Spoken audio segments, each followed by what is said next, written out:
Medir o desenvolvimento de um país não é só uma questão de calcular médias e estabelecer parâmetros monetários que apontem o tamanho do crescimento econômico e da pobreza da população, quem está acima ou abaixo da linha imaginária da miséria.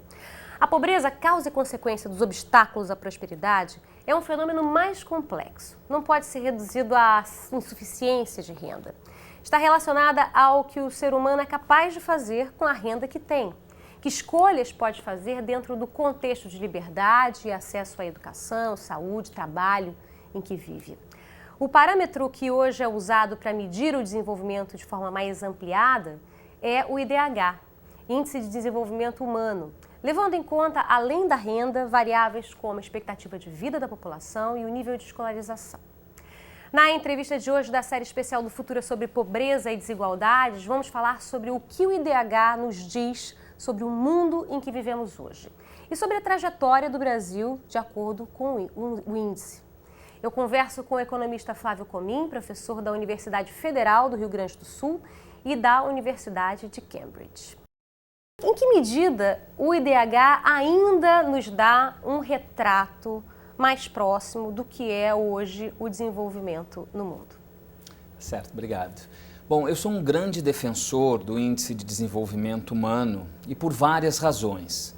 A primeira razão é que eu acredito que muitos dos críticos do IDH, eles não entendem para que serve o IDH, qual é a ideia do IDH. E muitas vezes a crítica é que ele deveria ter mais dimensões.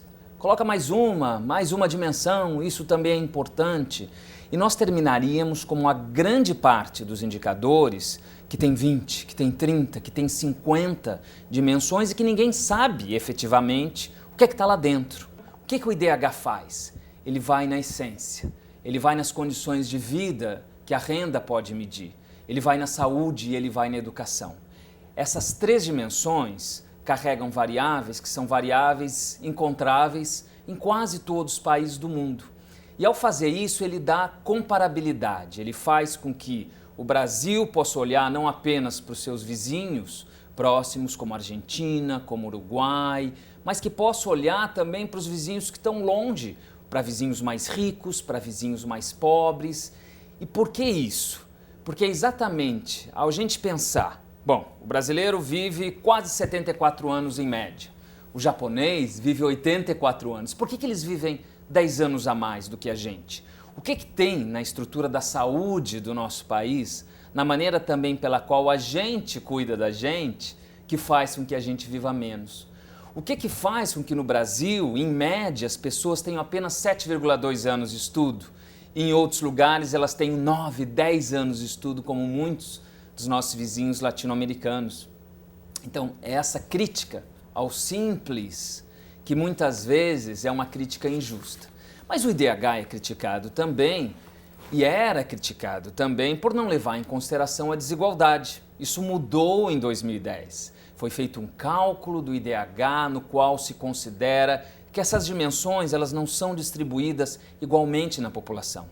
Tem pessoas que vivem mais, pessoas que vivem menos, tem pessoas que sabem mais e vão mais à escola e pessoas que sabem menos e muitas nunca vão à escola. Pessoas que ganham muito, bilionários. O Brasil tem 37 bilionários e muitas pessoas que são incapazes de ter o suficiente para comer. Nós temos mais de 10% da nossa população com insegurança alimentar. É isso que o PNUD hoje está chamando de essa evolução, digamos, do IDH para um IDH sustentável, o Índice de Desenvolvimento Humano Sustentável. O PNUD hoje, o Programa das Nações Unidas para o Desenvolvimento, fala sobre isso. O que é isso exatamente? Bom, a sustentabilidade é uma daquelas palavras que todo mundo usa e ninguém sabe o que é. E algumas vezes pode acontecer até o contrário. Você pode estar falando em desenvolvimento sustentável, quando o que você quer dizer, na realidade, é crescimento continuado, exatamente contrário às outras dimensões que a sustentabilidade honra, que é a dimensão social e a dimensão ambiental. Então, é uma palavra ambígua, que ao mesmo tempo é uma virtude, porque possibilita as pessoas darem uma interpretação de acordo com a necessidade que se faz. No caso do IDH, a grande questão é a questão da riqueza, não apenas humana, do qual o indicador trata, mas a riqueza ambiental. Como é que a gente avalia essa riqueza ambiental? Como é que a gente trata das taxas de desconto? Quanto vai valer uma árvore em pé, não hoje, mas uma árvore em pé daqui a 50 anos.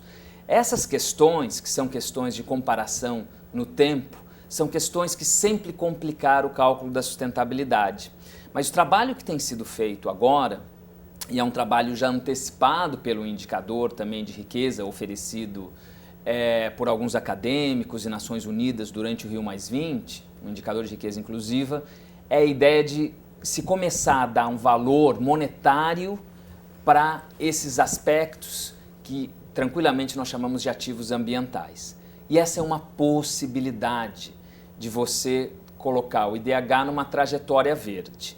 O que acontece? A maior parte desses indicadores tem a ver com emissões de carbono.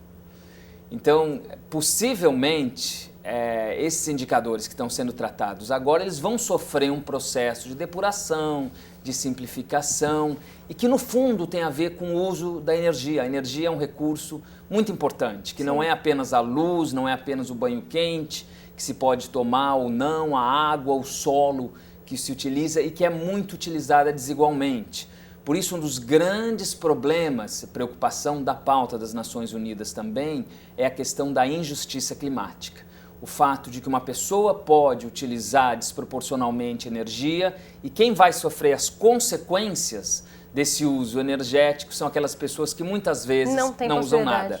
Possivelmente, uma pessoa que usa o ar-condicionado o ano inteiro no Rio de Janeiro vai emitir mais CO2 na sua vida do que uma pessoa no Afeganistão. Esse cálculo já foi feito com americanos e não existe razão para a gente ser diferente aqui no uso de acordo com o clima que nós temos. O senhor foi economista do PNUD, coordenador do Relatório de Desenvolvimento Humano no Brasil 2009-2010. Isso mesmo. Exatamente. Ou seja, conhece bem aí a trajetória do Brasil, a trajetória que o Brasil tem feito de acordo com o IDH.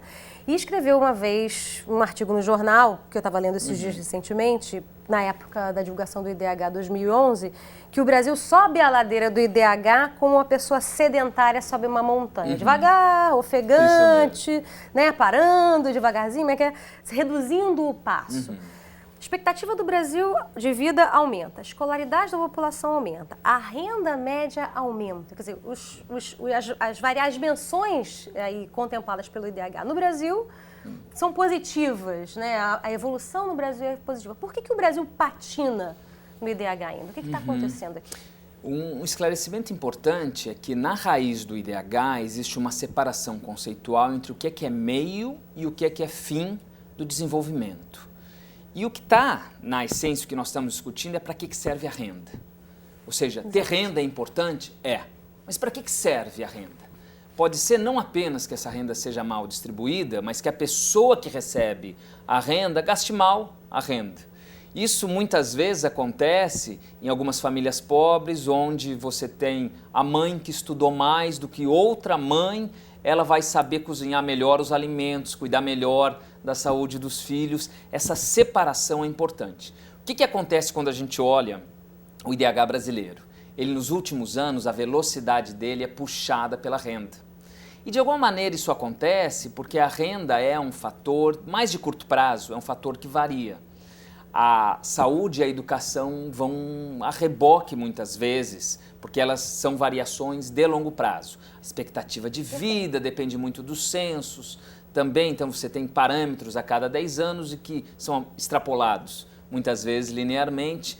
E a educação, na realidade, que é o nosso grande problema, ela tem várias maneiras de ser interpretada. Então, olhando para esses indicadores, o que a gente vê?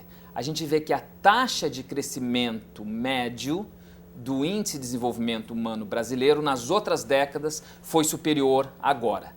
A gente vem crescendo, mas a gente vem crescendo cada vez menos. É a ideia de subir a ladeira. A gente vai ficando sem fôlego. Quando a gente vai subindo, vai diminuindo o passo. Aí você poderia dizer o seguinte, mas isso não acontece com todos que têm progresso? Porque o IDH é um indicador que começa no 0 e termina lá no 1. Não acontece, porque o Brasil está lá embaixo.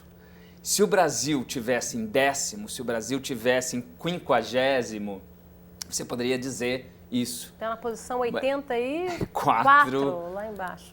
Ou seja, o que acontece no caso brasileiro é que você está embaixo, você deveria ter uma velocidade, principalmente na área da saúde e educação, e você não tem.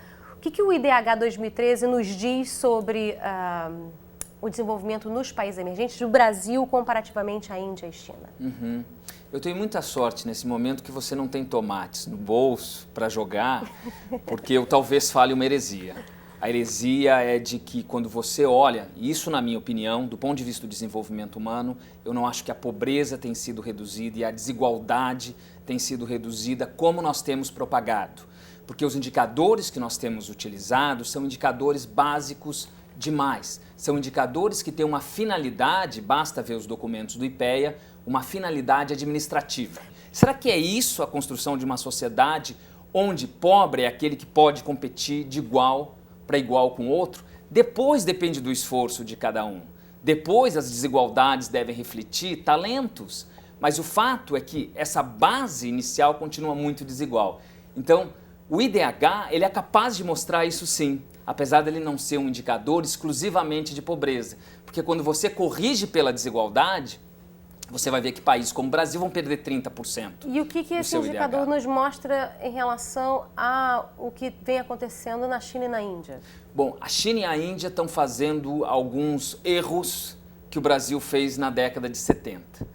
Você, no início, cresceu, trouxe, pegue o caso da China, você trouxe a população rural, a população que estava no campo, você trouxe para a cidade e deu uma diminuição dramática de pobreza. Centenas de milhares, 200, 300, porque a China tem 1,3 bilhão de pessoas, 200, 300 milhões deixaram tem bastante gente. Na mesma direção. E você criou uma classe média de 200, 300 milhões de pessoas na China, a Índia está indo na mesma direção, onde eles movimentam toda uma economia, uma elite internacional. Mas aquelas pessoas, que são as pessoas mais pobres, já desde vários anos, eu estou falando dos últimos 5 anos para cá, as estatísticas têm mostrado que esse processo de desenvolvimento tem sido mais de crescimento econômico do que de inclusão.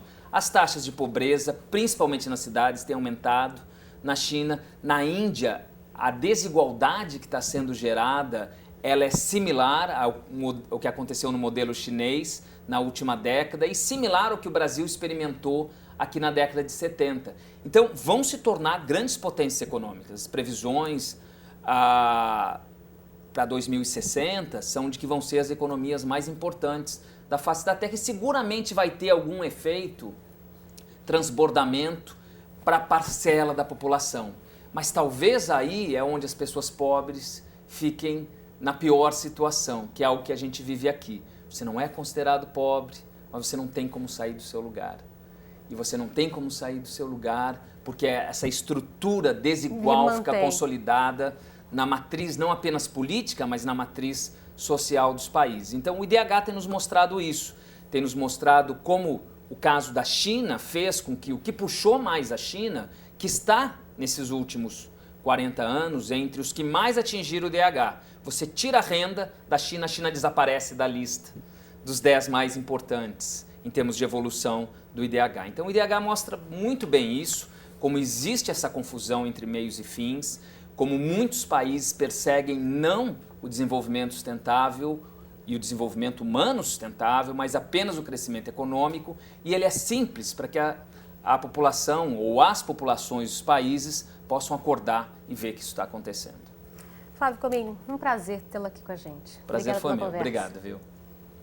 Você que ficou aqui com a gente, super obrigada pela companhia, um abraço, até o nosso próximo encontro. Tchau, tchau.